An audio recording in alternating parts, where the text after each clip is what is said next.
together at St. Bernard's Catholic Church in Bellflower to celebrate Sinulog, which is a celebration that commemorates Filipinos accepting Christianity and rejecting pagan religions.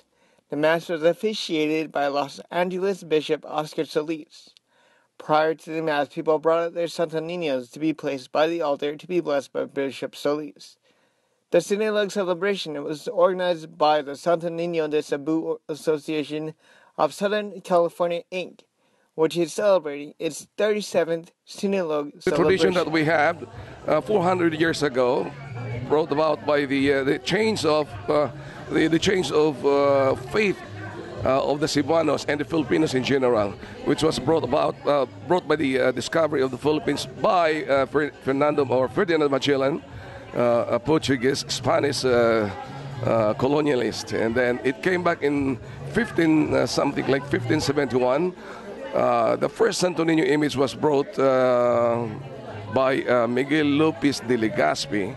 Kept on celebrating the Sinulog in honor of the little child Jesus. Lubian explains the reasoning behind wearing colored clothing. We're being colonized by the Spaniards. Actually, the people there are pagans. Some are Muslims, and they love colored and bright colored dresses, bright dresses, just like that. And once we have the celebration, it came always to our celebration to wear bright dresses, bright colored dresses, to relive what happened in 400 years back. After the Mass, the celebration continued in the hall with cultural dances from the different parts of the Philippines. The dance basically is what we call as a ritual dance. It's a religious dance offering, because if you will be visiting churches that are celebrating fiestas, you could find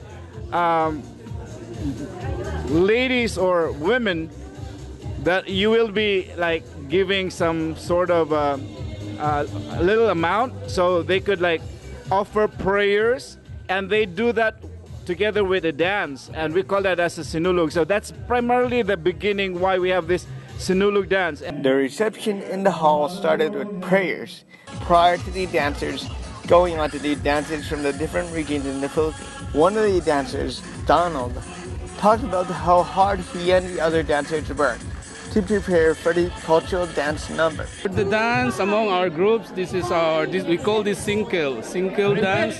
It's a famous dance in Mindanao. Actually, it's a Muslim dance, but since we live from the southern part of Mindanao, so we know the primitive dance like Muslim. But the celebration focused on Santo Niño. Santo Niño is in island in Cebu in Visayas. But our dance represents our culture, that we among the Filipinos who live in the southern island of Mindanao. Once the performances were done, the rest of the Filipinos were invited to take to the floor and dance with their own Santo Niños. For FilAmTV Community News, this is Paul Shewer reporting, Bellflower, California.